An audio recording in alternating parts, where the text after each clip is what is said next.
The Case for Free Trade, Kent Lassman. Trade policy is about more than goods and services. It is a statement of American identity. Our trade policy choices reveal America's values and where we put our trust. Do we place our trust in Washington elites to revive a declining country, or do we trust in America's tradition of entrepreneurs and everyday people blazing new trails? Do we follow China by copying its strong-arm trade policies, or do we lead China and the rest of the world by forging our own path? Our trade policy decisions will tell you what we Americans really think of ourselves. A conservative vision for trade. The policy recommendations in this chapter reflect a belief in the strength of America's founding institutions, its economy, and its people. They are based on data showing decades of American progress with all that this implies. They also reflect a realistic understanding of the fact that trade policy has limited capabilities and is vulnerable to mission creep and regulatory capture. Policymakers should be modest about what they can accomplish through trade policy and need to exercise constant vigilance against abuses. For example, trade can lower consumer prices for ordinary Americans and open new markets for American businesses and their goods. Trade can help American workers and businesses to specialize in what they do best, which is how they outcompete the rest of the world in technology, manufacturing, agriculture, and other areas. In foreign policy, trade can help to preserve and strengthen alliances. At the same time, sound trade policy requires humility. It is not a panacea for every policy problem. Trade policy cannot favor one sector over another without causing trade-offs that outweigh the benefits. Neither free trade nor protectionism will create jobs. Trade affects the types of jobs people have, but it has no long-run effect on the number of jobs. Labor force size is tied to population size more than anything else. The American people are smart and sophisticated enough to hear these truths. It is not just conservatives who overestimate the power of trade policy. Recent progressive attempts to use trade policy to advance whole-of-government initiatives on climate, equity, and other issues will fail for the same reason that a hammer cannot turn a screw. It is the wrong tool for the job. Conservatives should be similarly skeptical of recent attempts on the right to use progressive trade policy to punish political opponents, remake manufacturing, or accomplish other objectives for which it is not suited. The next administration needs to end the mission creep that has all but taken over trade policy in recent years. Trade policy works best when it sticks to trade and treats separate issues separately. Trade agreements, since the North American Free Trade Agreement, NAFTA, have been increasingly burdened by trade-unrelated provisions involving labor, environmental, intellectual property, and other regulations. Where these were a side agreement to NAFTA in the 1990s, they were integrated into the main text of the United States-Mexico-Canada Agreement, USMCA, in 2019. The Indo-Pacific Economic Framework for Prosperity, IPEF, that the Biden administration is currently pursuing consists entirely of trade-unrelated provisions. Negotiations are steering clear of trade altogether. Trade-unrelated provisions are routinely hijacked by progressives and rent seekers and dilute otherwise worthwhile trade agreements. They also create additional points of contention that make agreements unnecessarily difficult to pass. A conservative trade policy should limit trade-unrelated provisions in trade agreements. This does not mean that conservatives should ignore international negotiations on labor, environment, intellectual property, and other non trade issues. It means they are more likely to succeed by treating each of them separately rather than letting them die in committee, with each providing an additional sticking point for delaying the others. A conservative trade policy must also take seriously the reality that in a democracy, the other side holds power about half of the time, but progressives run most agencies almost all of the time. A cardinal rule in public policy is not to give yourself powers you wouldn't want your opponents to have. That means building institution level safeguards against mission creep to limit abuses. Foreign policy considerations are not as separate from trade as are labor or environmental standards. China deserves special consideration, as does the World Trade Organization, the WTO, along with its possible successors or alternatives. While trade is not the star of American foreign policy, it does play a supporting role. It should be used to strengthen alliances to help counter China, Russia, and other threats while making economic and cultural inroads inside them.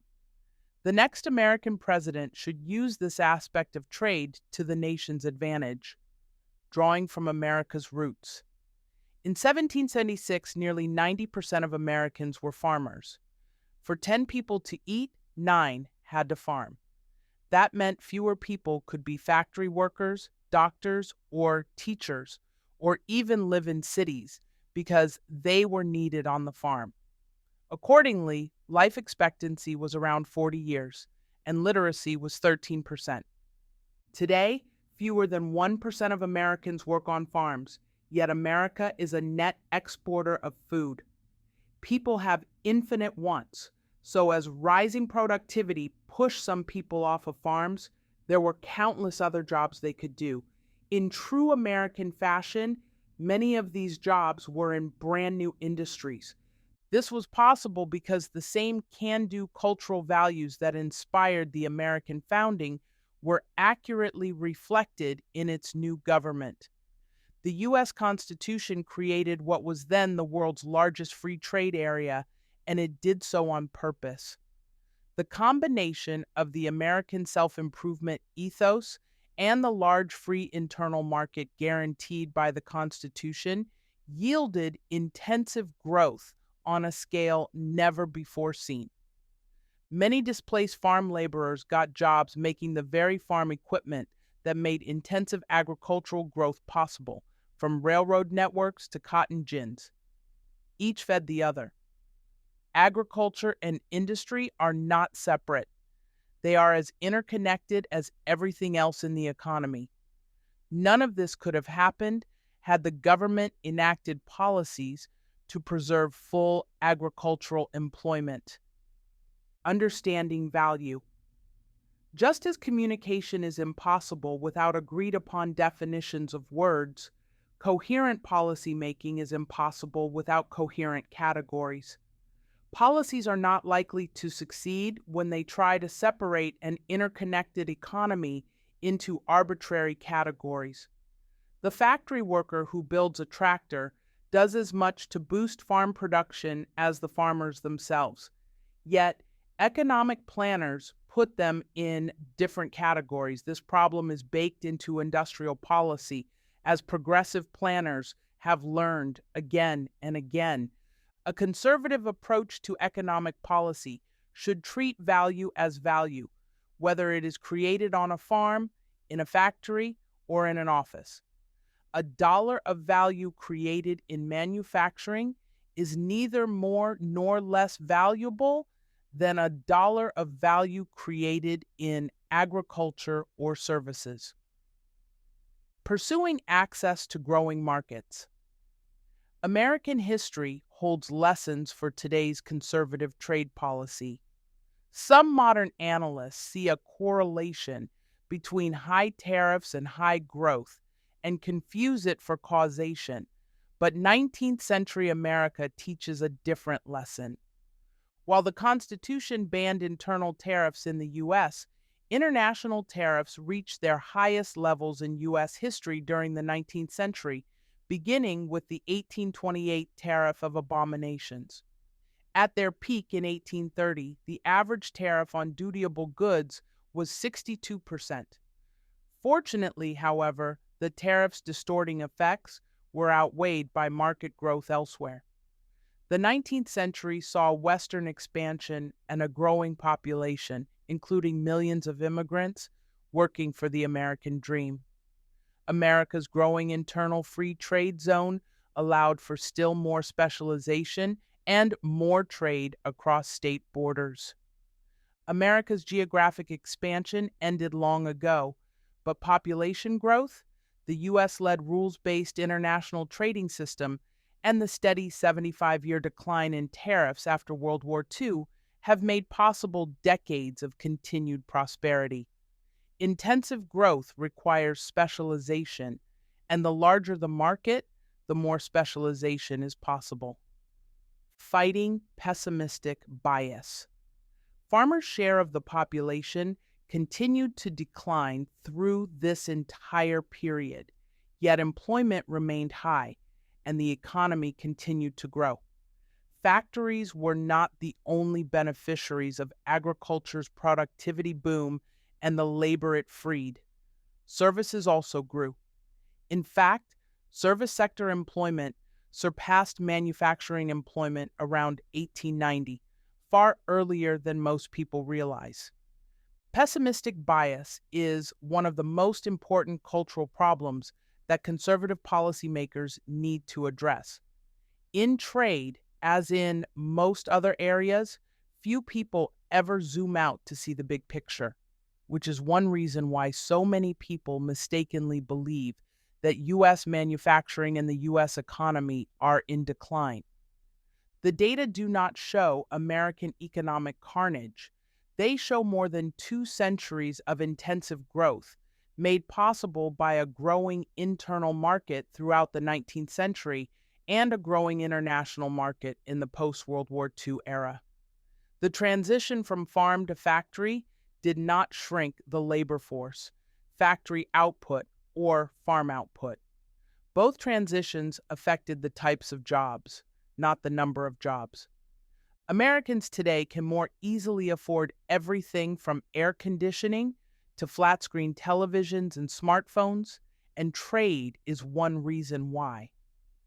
Bigger markets mean more specialization, more innovative ideas, more customers, and more people from whom to buy. America's official unemployment rate went as low as 3.5% during 2022, while real per capita gross domestic product, GDP, rose to an all-time record. Clearly, people who wanted to work were able to find work that paid well even as manufacturing jobs grew more slowly than service jobs. Implementing the conservative vision. Vision will be crucial for the next conservative administration, but nuts and bolts policies are also important. Making the conservative vision for trade a reality will require several actions, some of which may prove to be more difficult to achieve than others. Specifically, implement tariff relief to help counteract inflation by reducing prices for affected goods as well as to strengthen supply chains and boost manufacturing. End Section 232, 201, and 301 tariffs. Work with Congress to pass legislation repealing those provisions so future presidents cannot abuse them. Resist calls for more spending on trade adjustment assistance, which is often hijacked for progressive ends.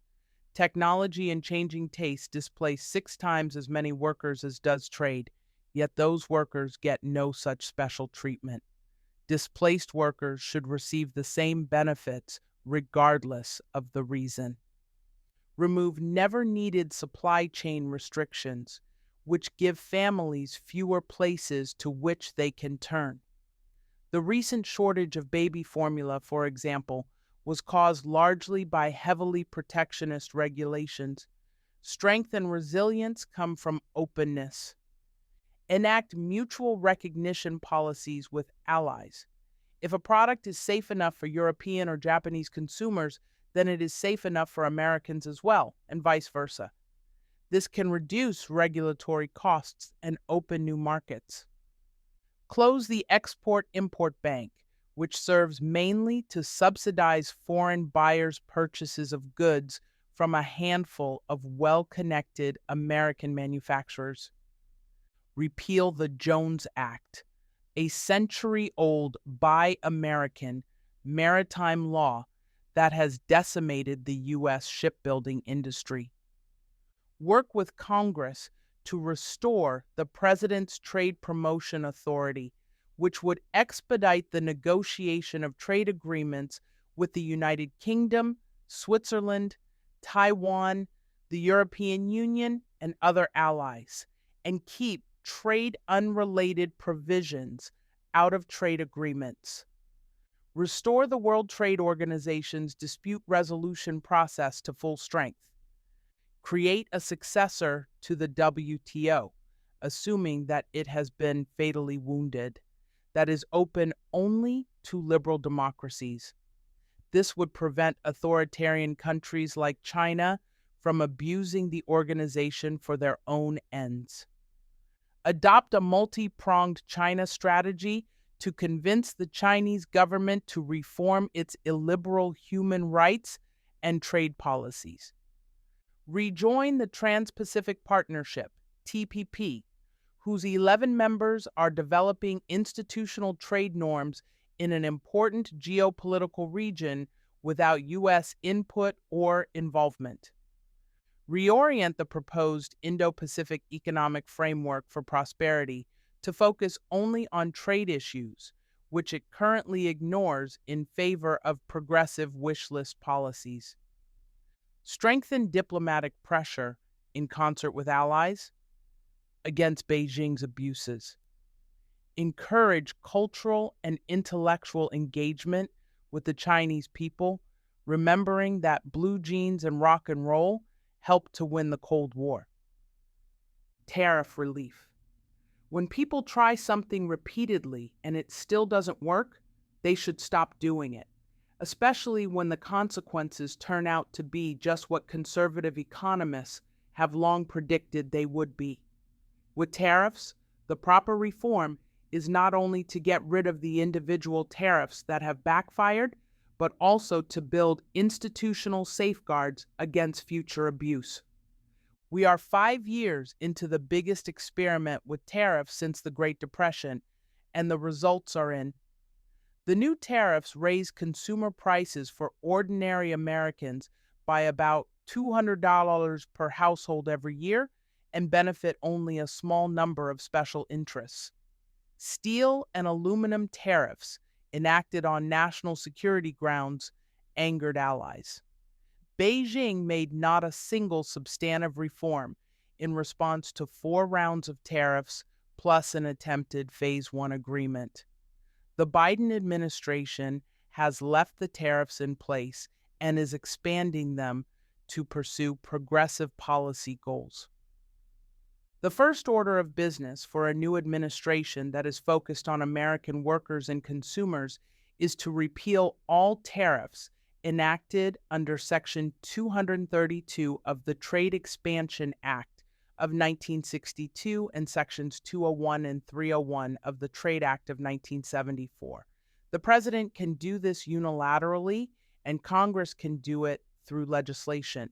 The second order of business requires Congress to pass legislation repealing Sections 232, 201, and 301. The U.S. Constitution places all taxing authority with Congress and none with the President.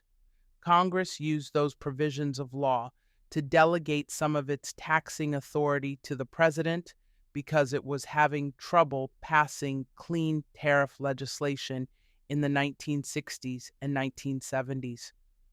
Unless and until this constitutional question about delegation is addressed, important reforms are available to the next Congress and the next president.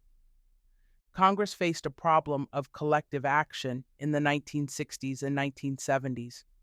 As a whole, members generally wanted to lower tariffs, but few individual members were willing to remove tariffs that benefited special interests in their districts. Trade bills were invariably watered down through amendments and log rolling. The thinking was that the president, whose constituency is the entire nation, would be less prone to special interest pleading than members of Congress would be. So Congress delegated some of its tariff-making authority to the president in 1962 and 1974 trade legislation. Delegating tariff-making might have worked in the short run, but in the long run, it was both constitutionally dubious and ripe for abuse.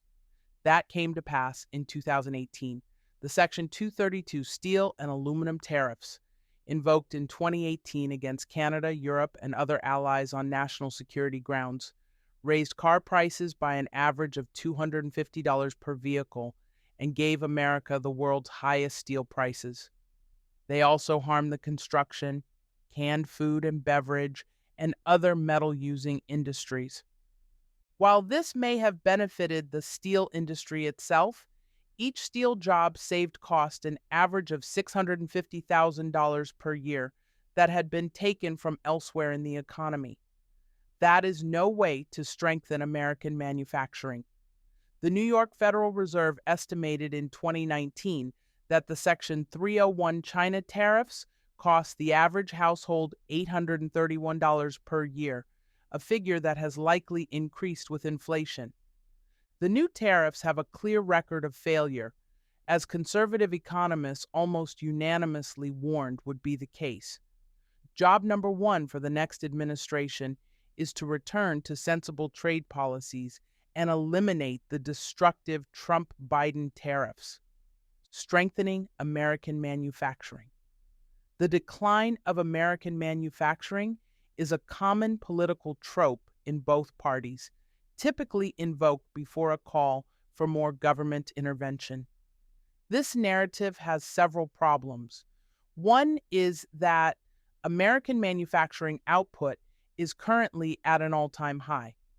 The record was not set during World War II and not during the 1950s boom.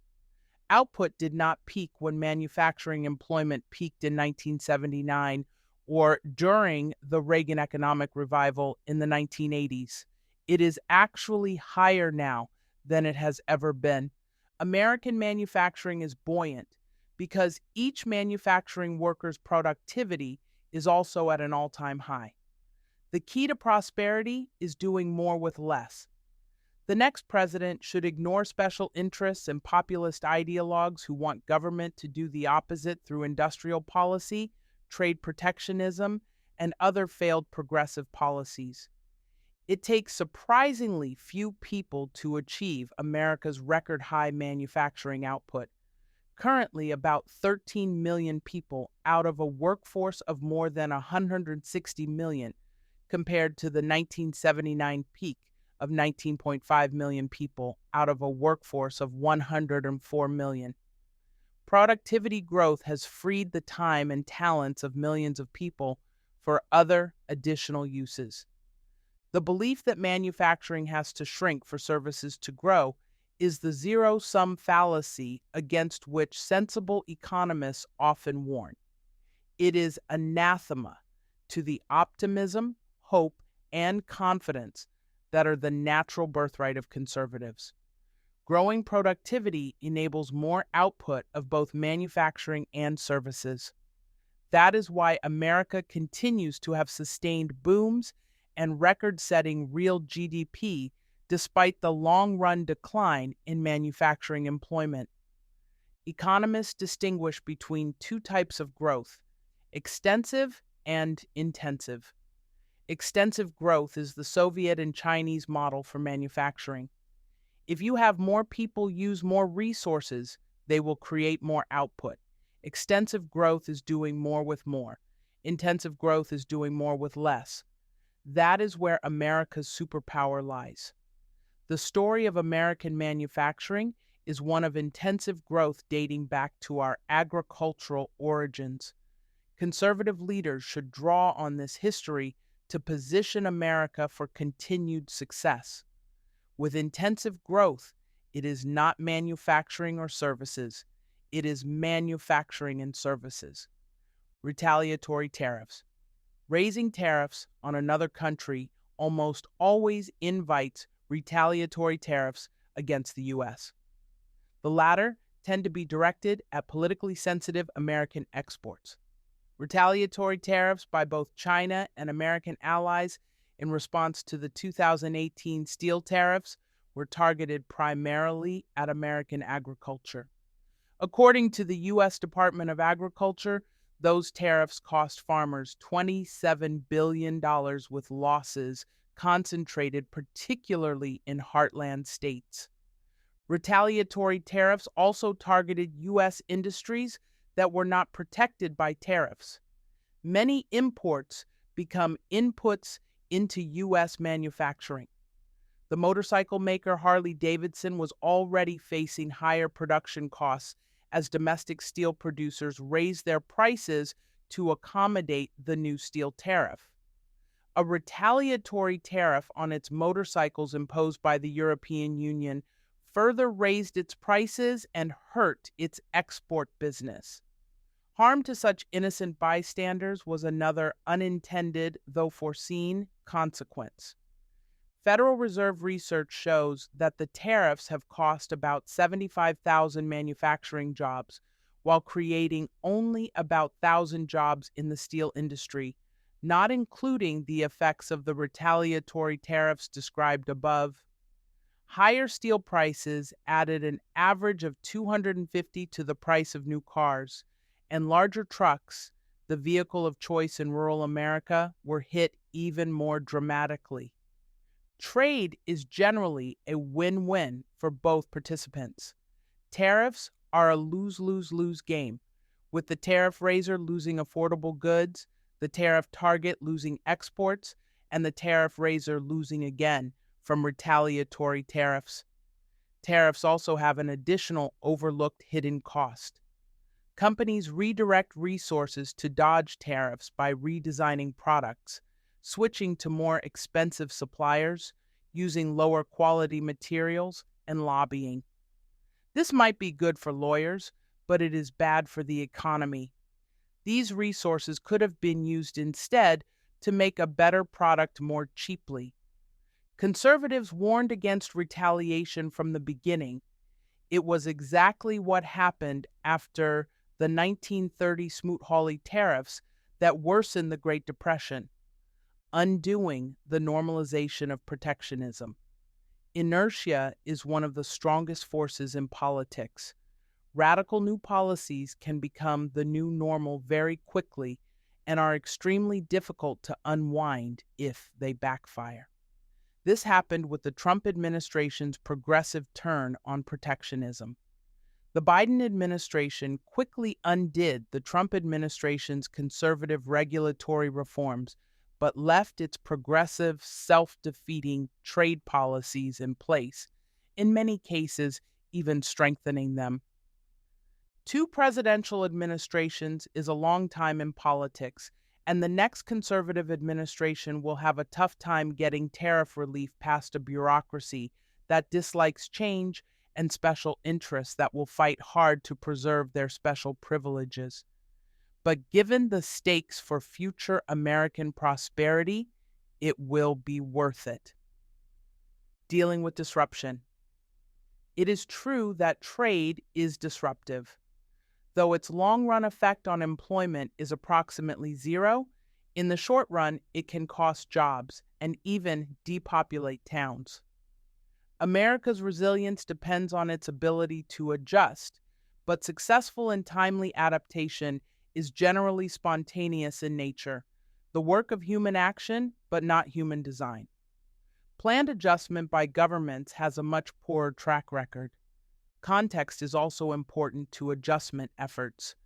Technological change costs approximately 6 times more jobs, as does trade, though, again, only in the short run. Any argument made against trade's disruptive effects applies even more strongly to technological change, Yet no one seriously argues for reversing the dramatic changes the internet has wrought.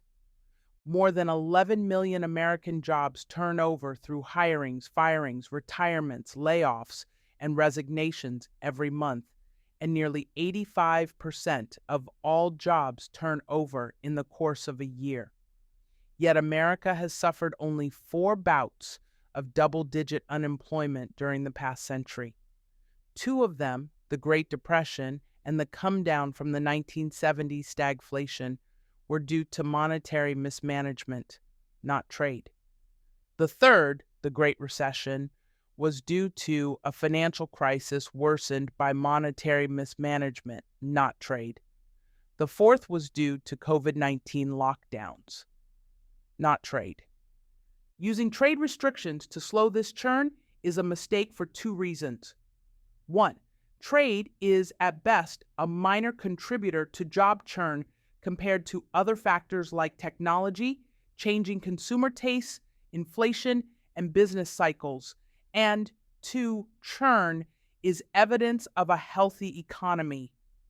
Agricultural economies have low job churn and low living standards. When people see better opportunities, they should be allowed to pursue them.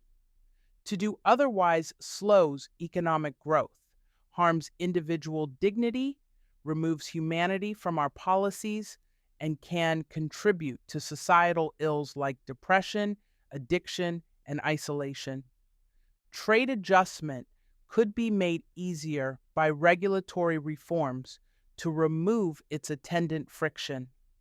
These include less restrictive zoning and permit rules, occupational licensing reform, automatic sunsets for new regulations, and a presidentially appointed Regulatory Reduction Commission that would examine the Code of Federal Regulations each year and send repeal packages to Congress that include old, obsolete, redundant, and harmful regulations. People who need help should be able to get it. Progressive trade policies help only special interests while harming the very people they are supposedly intended to help. Trade adjustment assistance. Trade adjustment assistance is a popular policy for aiding displaced workers. Though flawed, it is a bargaining tool that can potentially help to get sound trade policy adopted. A conservative administration should approach trade adjustment assistance with caution and use it as a last resort political bargaining tool and not as a first resort policy. Funding for job training programs and the like will typically find its way to labor union slush funds, left-leaning nonprofits, and other progressive causes that will not necessarily help displaced workers. A better approach to trade adjustment assistance, if it must be expanded, is direct cash transfers. Not only would this prevent progressive hijacking of programs and their funding, but cash is the most flexible type of aid. It treats people as adults and lets them make their own choices about their next steps. Major life decisions should be made by individuals for themselves, not for them in Washington. Trade adjustment assistance should treat workers who lose their jobs to international trade the same as workers who lose their jobs for any other reason are treated. While that will not likely come to pass in the near future, steps in that direction are possible. Technological change displaces 6 times as many workers as trade displaces, yet workers displaced by technology get no special treatment, nor should they. Unemployment remains low because it grows alongside population, and real wages continue to rise over time. Trade displaced workers should be eligible for the same benefits for which anyone else is eligible, no more and no less. Supply chain lessons from the baby formula debacle. Protectionism builds weaknesses into supply chains. This was demonstrated vividly by the baby formula shortage, which may have peaked in 2022 but remains an ongoing concern. Domestic baby formula producers benefit from a decades-old tariff that averages 17%, which is effectively high enough to shut imports out of the market. As if tariffs were not enough, other requirements also help to keep competition out of the market. Ever-evolving labeling requirements and nutritional standards that, conveniently for domestic manufacturers, are always just slightly different from international standards. As a result, before the formula shortage in 2022, approximately 98% of the country's baby formula was produced domestically. With foreign competition out of the way, other government policies help to concentrate almost the entire domestic formula industry into 4 firms. Roughly 40% of baby formula purchases are made by state-level food assistance programs, which typically do not let families choose their own formula brands. Instead, they must buy from a single producer, which guarantees producers large market shares in states where they win contracts. This situation gives incumbent producers a cozy existence, but puts consumers at risk.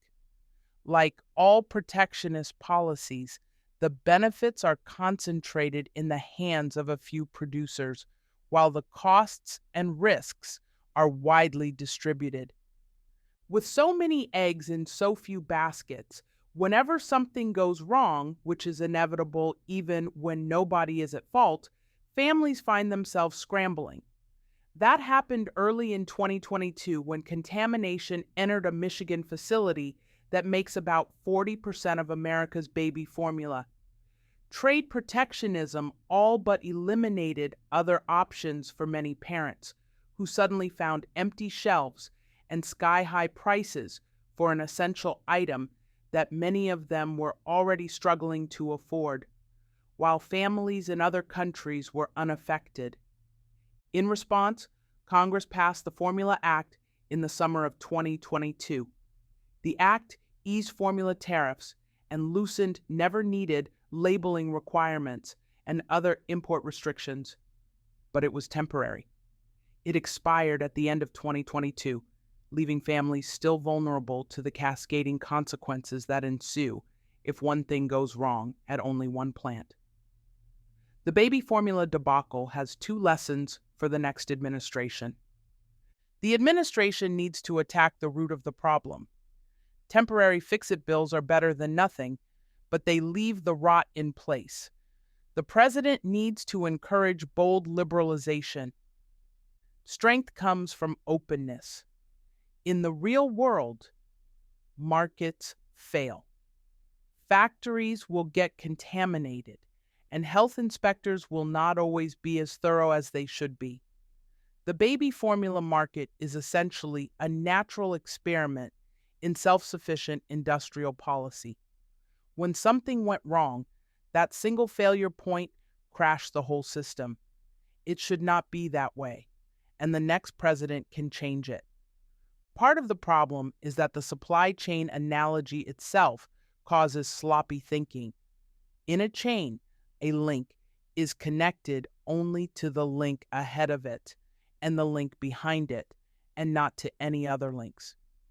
Real-world supply chains are more like networks in which each point connects directly to countless others and is rarely more than 6 degrees of separation from nearly anywhere on Earth. Because market failures happen all the time, it is important to have as many connections as possible. Americans need access to more ways to adapt and reroute around failure points, especially for essential products like baby formula. Trade protectionism makes us more vulnerable, but free trade makes our families and communities more resilient. Loosening restrictions similar to the ones that stunt the baby formula market would make it easier to navigate future crises while preventing the progressive and rent-seeking power grabs that come with every crisis, whether it is as isolated as a baby formula shortage or as expansive as a pandemic. Mutual recognition. A simple way to reduce friction in supply networks is mutual recognition of other industrialized countries' regulatory standards. This can be done either in a larger trade agreement or independently. For baby formula, this would mean allowing in brands that meet European Union standards, even if they do not meet Food and Drug Administration (FDA) labeling requirements. Infants' nutritional needs do not change across borders. If a formula is deemed healthy for European babies, then it is also healthy for American babies. The reverse is equally true. Mutual recognition could help to open new markets for American producers in countless industries and give American consumers access to countless new products on more competitive terms. For example, U.S. regulations require washing machine power cords to be at least 6 feet long, while the UK requires them to be at least 2 meters. The difference, about 6 inches, affects neither safety nor performance, but it does keep American-made washing machines out of an important foreign market. A mutual recognition policy would circumvent the problem. Given the recent interest in increased antitrust enforcement, conservatives should embrace policies like mutual recognition that have the double benefit of increasing market competition while decreasing government's regulatory footprint. The U.S. should enact mutual recognition agreements for a wide variety of goods with the United Kingdom, European Union, Japan, South Korea, Australia, and other governments with high standards comparable to our own. This would have especially large benefits for pharmaceuticals because America's FDA drug approval process is both slower and more expensive than those of other countries without being any safer. Americans would gain access to more and lower cost medical treatments, and American pharmaceutical companies could defray development costs and innovate faster by gaining access to more markets, all while cutting prices. The Jones Act. The Jones Act, Merchant Marine Act of 1920, requires that ships traveling between U.S. ports must be U.S. built, U.S. owned, and U.S. crewed. In practice, this is an America Last policy that has decimated the American maritime industry. Because of Jones Act regulations, American-built ships cost 3 to 4 times more to build than foreign-built ships cost. As a result, the entire Jones Act fleet is down to just 92 ships, many of which are old and obsolete. In fact, Jones Act-compliant shipping is so expensive that it is often cheaper for East Coast ports to import oil from Vladimir Putin's Russia than it is to send it up the coast from Houston or New Orleans. The national security, to say nothing of energy security, implications of reliance on Russia for oil and gas are obvious. The Jones Act's original national security justifications are just as dubious. The Act's goal was to guarantee a sizable fleet of American ships that could be pressed into war service if needed. Aircraft carriers and other post-1920 naval innovations have made this argument obsolete. An $800 billion defense budget has plenty of room to maintain a Navy to defend American security interests around the world. The U.S. Navy would likely prefer not to use Jones Act ships anyway, because they tend to be older and in poorer condition than its own ships or similar foreign-made but domestically owned commercial ships that could also be pressed into service. As with many other industries, U.S. shipbuilding could be the envy of the world if it could operate in a free market, but the maritime lobby prefers a quiet, cozy existence on the dole, even as it harms American consumers and national security. The next conservative administration should unleash American potential by unilaterally enacting Jones Act exemptions wherever allowed, as currently happens most years during hurricane season, and working with Congress to repeal the Jones Act. Trade and inflation. The post-COVID inflation spike may be over long before the next administration takes office, but keeping it under control should remain a high priority. Free traders should not oversell their case by saying that liberalization would solve inflation. Inflation is predominantly a monetary phenomenon, not a trade phenomenon, but tariff relief can help at the margin by immediately lowering prices on tariffed goods and slightly boosting long-term growth. While this would not affect the money supply, which is inflation's key variable, even rolling back the tariffs enacted since 2017 would likely have a positive effect on the consumer price index. The easiest way to curb inflation or to create it is for the Federal Reserve to work the monetary side of the equation, but the real output side has a similar effect on prices. Lifting trade barriers is one way to boost output. It also has the added benefit of requiring no additional spending. At the very least, this can make the Federal Reserve's job easier as the spending excesses of Congress and President Biden continue unabated in the coming years. It is important not to oversell trade's inflation benefits as a cure-all, but at the margin, it can help. The next administration should keep this in mind as it tries to cope with this politically volatile issue. Trade and foreign policy. We have seen how trade liberalization would boost the domestic economy and make American businesses more competitive. But conservative trade policies also benefit America's foreign policy interests. Policymakers should therefore negotiate multilateral and bilateral trade agreements, reform the World Trade Organization, or build a successor organization with membership limited to liberal democracies. Repeal the Jones Act to replace Russian energy imports with domestic production.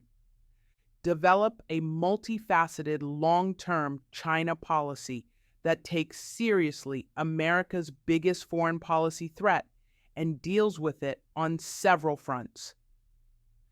National security. The most persuasive arguments against a market-oriented trade policy come from another national objective: national security. Protectionism and similar progressive policies tend to weaken American security, but trade creates peace. The more countries trade, the less likely they are to fight one another, and the more robust their supply networks will be. Going to war with customers is bad for business. Without a strong economic interest in continued U.S. investment and exports, for example, China's behavior would likely become increasingly less predictable and more dangerous. Anyone who thinks Chinese Communist Party, CCP, General Secretary Xi Jinping, and the government in Beijing are bad actors now, which they are, should consider what would happen if the Chinese convinced liberal countries like the United States to decouple from them, leaving them free to pursue whatever policies they wish without the significant counterweight that America can provide. That is one reason for Xi Jinping's emphasis on centralization and self-sufficiency. He does not like international pressure about his government's human rights violations and bad faith trading policies, and decoupling from trading partners like America is one way to avoid that pressure. A less constrained China would be poorer, but much more unstable and dangerous to its neighbors and to America than it would be if it still had to engage regularly with the rest of the world. Trade Promotion Authority. Trade agreements can take years to negotiate. One way to accelerate the process is for Congress to grant the President Trade Promotion Authority, TPA. It was first granted under the 1974 Trade Act, which contains the sections 201 and 301 tariff delegations. TPA, then called Fast Track, has aided several trade agreements, including NAFTA and the USMCA, which took effect in 2020. TPA has lapsed before during slow periods in trade policy, most recently in July 2021, and remains lapsed today. The President should work with Congress to renew TPA to rationalize negotiations for upcoming trade agreements with the United Kingdom, the European Union, and others. Both supporters and critics have questions regarding TPA's implications for the constitutional separation of powers, and policymakers should take those questions seriously. As things currently stand, Congress has some oversight powers over the President's negotiations under TPA, but they are limited. Congress can increase its oversight by passing new legislation superseding relevant provisions of the 1974 Trade Act. However, that is a double-edged sword. A Congress that largely favors free trade could exercise oversight to keep the President on the straight and narrow in trade negotiations. A progressive Congress would instead insist that the President negotiate for as many trade-unrelated provisions as possible to benefit labor and green constituencies while pushing progressive policies on the U.S. and its trading partners. On balance, a single voice at the negotiating table that is subject to congressional oversight is the best posture for American workers and consumers. A fractious Congress has yet to demonstrate the capacity to negotiate with other nations, but it can help to hold the administration accountable. Trade agreements with the United Kingdom, European Union, and others. Even with a renewed TPA, trade agreement negotiations will likely take years. The Trump and Biden administrations were not inclined to start the process, so that job may well fall to the next administration. In that sense, the delays may end up being worth it. If there is one lodestar to follow, it is to restrict these agreements to trade issues only. Ever since NAFTA, trade-unrelated provisions have taken on a greater role in trade agreements. These create sticking points and are routinely hijacked by rent-seeking special interests and progressive ideologues who demand subsidies, carve-outs, and economically distorting labor and environmental standards that have nothing to do with trade. If governments are to negotiate these issues, they should do so in separate agreements so they do not torpedo efforts to liberalize and engage with allies. Trade agreements should lighten burdens, not create new ones by attempting to address non-trade issues. Policy leaders in the United States and the United Kingdom, including experts from the Heritage Foundation and the Competitive Enterprise Institute, have prepared a model trade agreement along these lines. Along with TPA renewal, this would greatly reduce negotiating costs.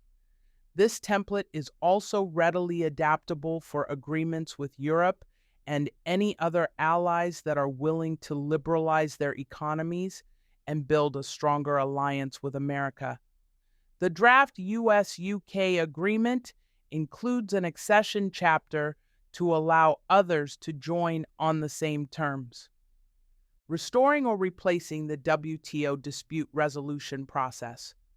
The World Trade Organization, as we know it, may be mortally wounded. This deprives the U.S. of the WTO's dispute resolution process, under which the U.S. it won 85% of the cases it brought. The WTO's slow death began under the Obama administration, which refused to allow appointees to the WTO's appellate board, which as a consequence is now non-functional. Both the Trump and Biden administrations have continued the Obama administration's approach. That means that every case in the dispute resolution process will sputter to a halt as parties file appeals that cannot be heard. If the WTO is no longer fit for that purpose, it may be better to look in a different direction. More than 20 years ago, a Heritage Foundation senior fellow proposed that America and other free economies should form a global free trade alliance that is open to all countries that adhere to a truly free market system with appropriate safeguards such as property rights, lack of corruption, and enforcement of contracts.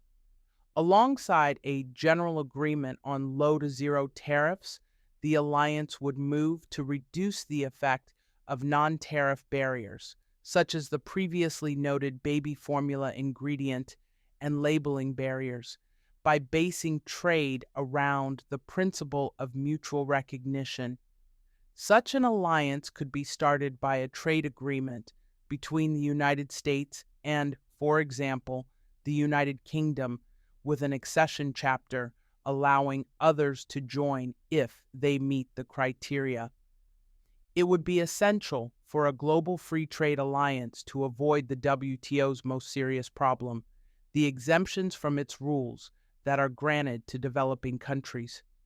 When China joined the WTO in 2001, it was granted developing Natayan status, which it continues to use to dodge rules that should apply to it. Other countries have used that status to delay needed reforms.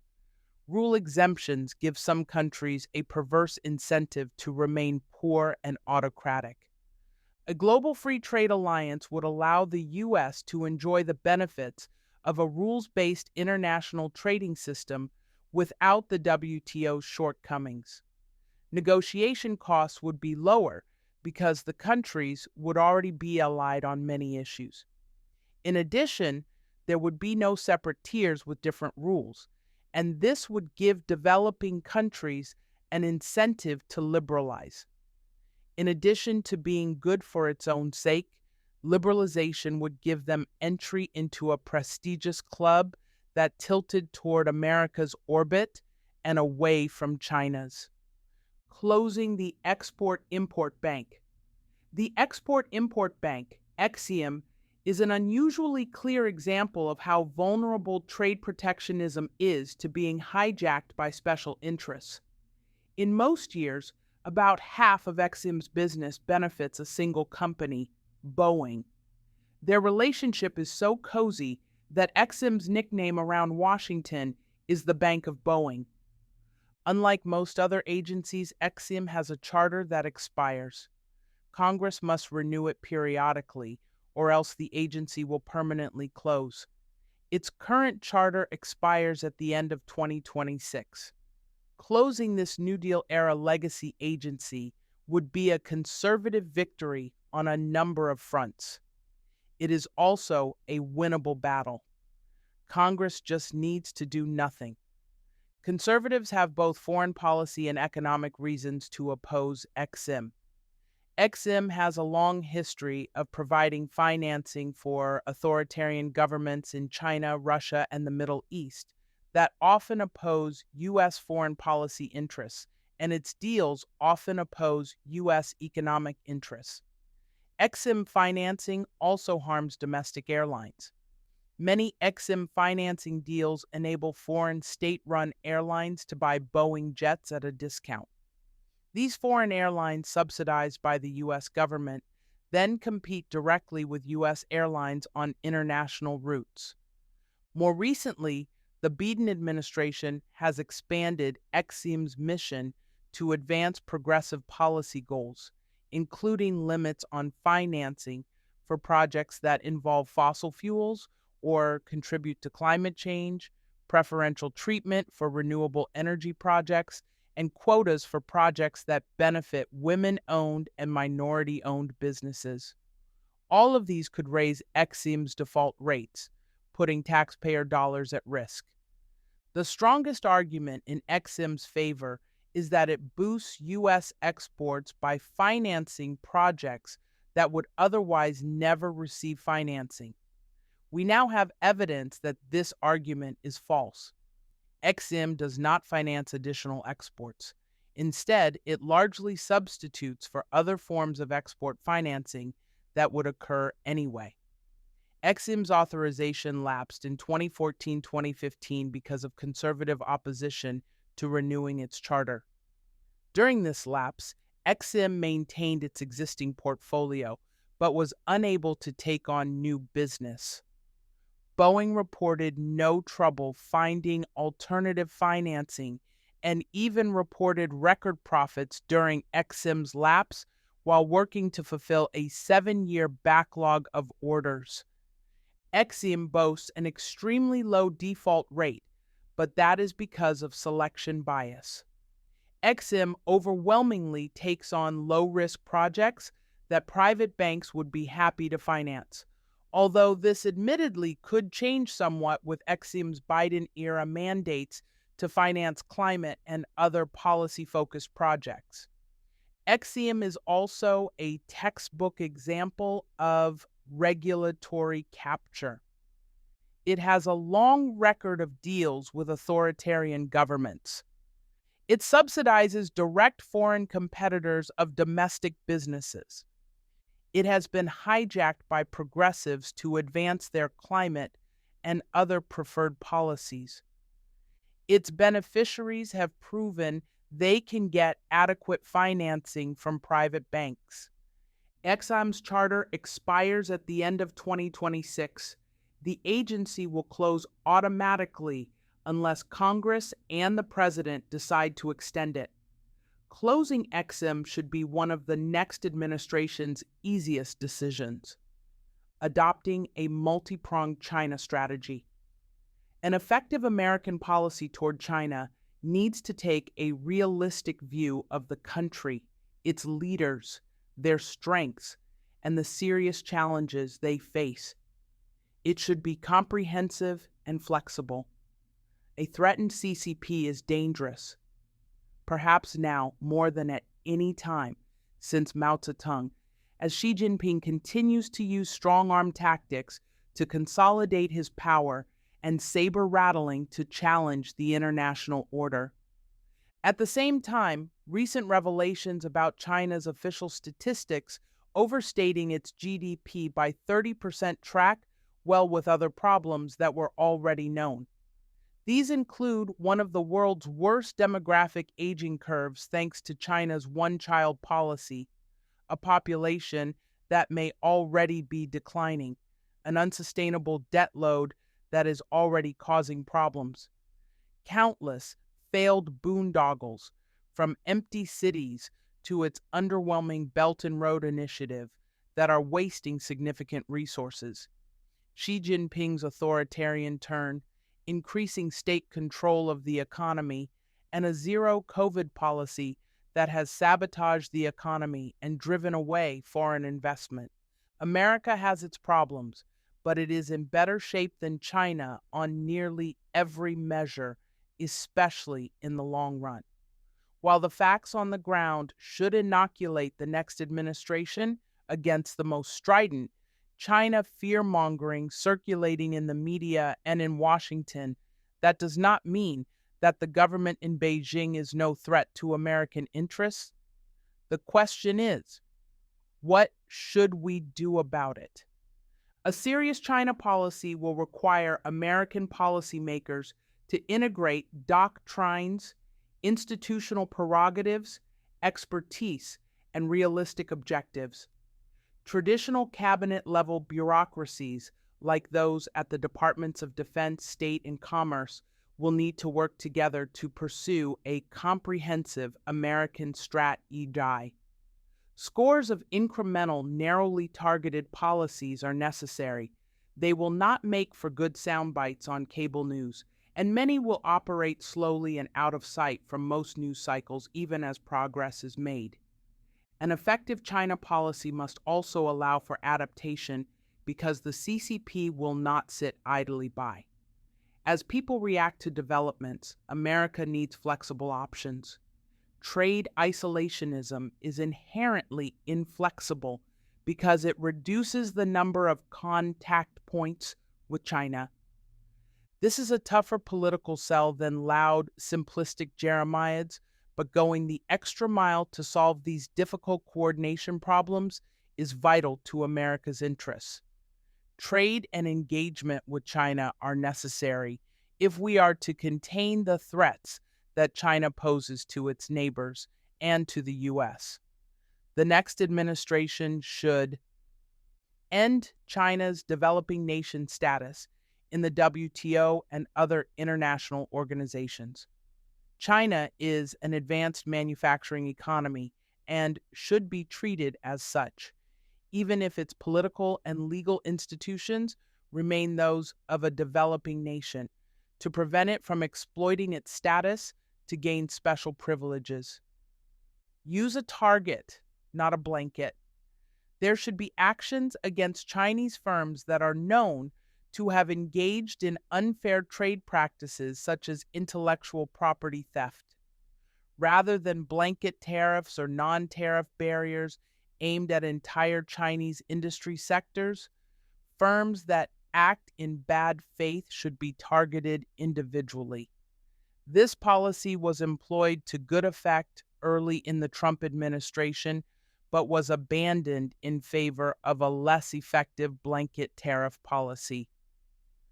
Rejoin the Trans-Pacific Partnership. Dropping out of the Trans-Pacific Partnership Agreement might have been the Trump administration's biggest trade policy mistake. The TPP was already negotiated and would have strengthened an alliance against China, including most of its biggest trading partners in East Asia and the Americas. America's departure created tensions and infighting, distracting the U.S. and its allies from the goal at hand, countering China. The other 11 TPP countries continue without American input or influence under the Comprehensive and Progressive Agreement for Trans-Pacific Partnership, CPATPP, to develop a modern institutional framework to contain Chinese commercial imperialism. Rejoining this alliance should be a top priority in the next conservative administration's China policy. Accession negotiations are likely to be difficult, given that the CPATPP suspended several clauses that were important to the United States, such as provisions relating to patents and aspects of investor-state dispute resolution, when the U.S. pulled out of the TPP agreement in 2017. Diplomatic and economic pressure against Beijing will be more effective when its largest trading partners work in concert. Beijing's diplomats will have a hard time employing a divide-and-conquer policy against a united front of the sort that the TPP offers. Refocus the Indo-Pacific Economic Framework for Prosperity on Trade. President Biden began the process to create IPEF in 2022, but any agreement will likely still be under negotiation when the next administration takes office.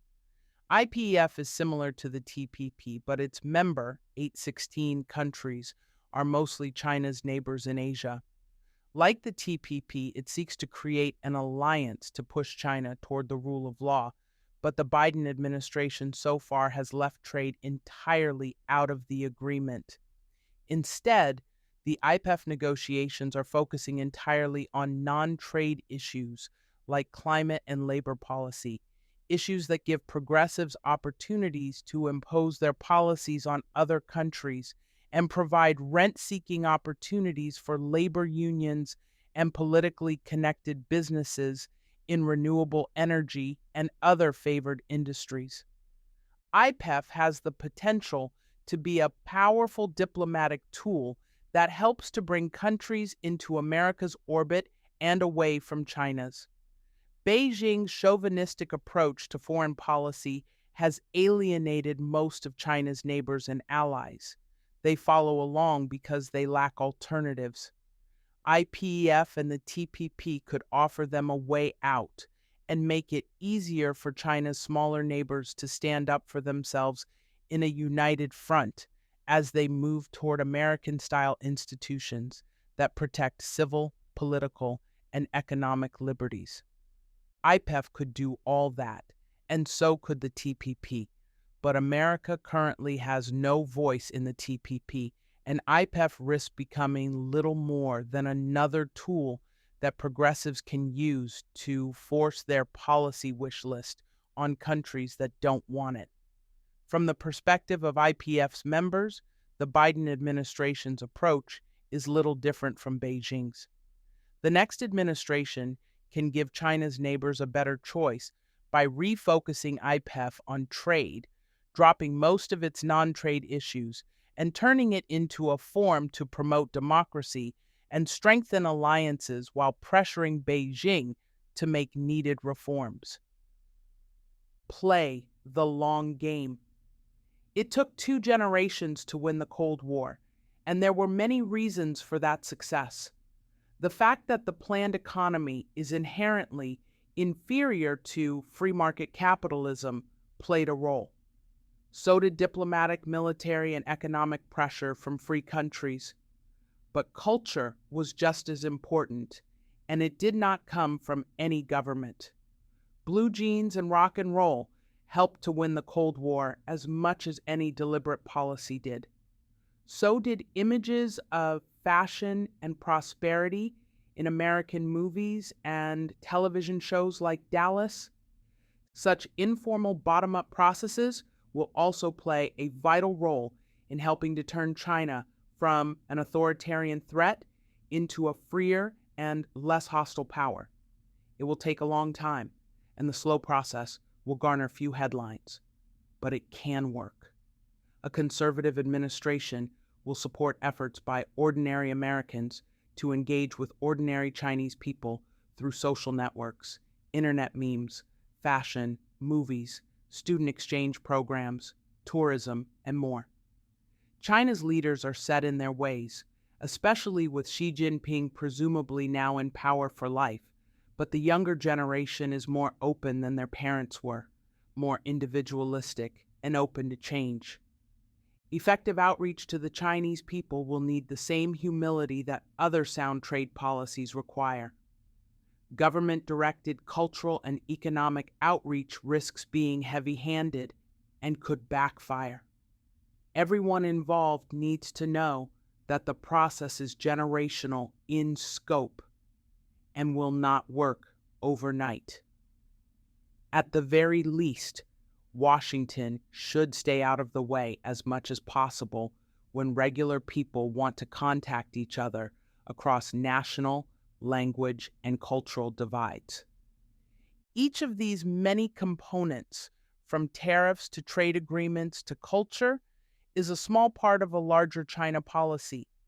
Many are not attention-grabbing and cannot be put into sound bites. Cultural engagement is not something Washington can plan.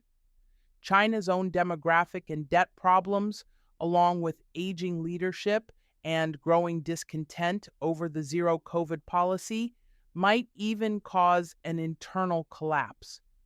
American policy must therefore be prepared to face any contingency. Conclusion. A conservative trade policy needs a conservative vision. America's founding institutions, based on free trade and entrepreneurship, have made America the world's leading economy and will help keep America strong through the next century. However, recent departures from those principles have hurt America's economy and weakened alliances that are necessary to contain threats from Russia and China. Reaffirming those principles through policies of openness, dynamism, and free trade will boost America's economy, make us more resilient against crises, and remove opportunities for progressives and rent seekers to use the levers of government for their own purposes. Rediscovering conservative principles on trade policy and embracing America's long history as the world's leading commercial republic are an important part of restoring a government of, by, and for the people,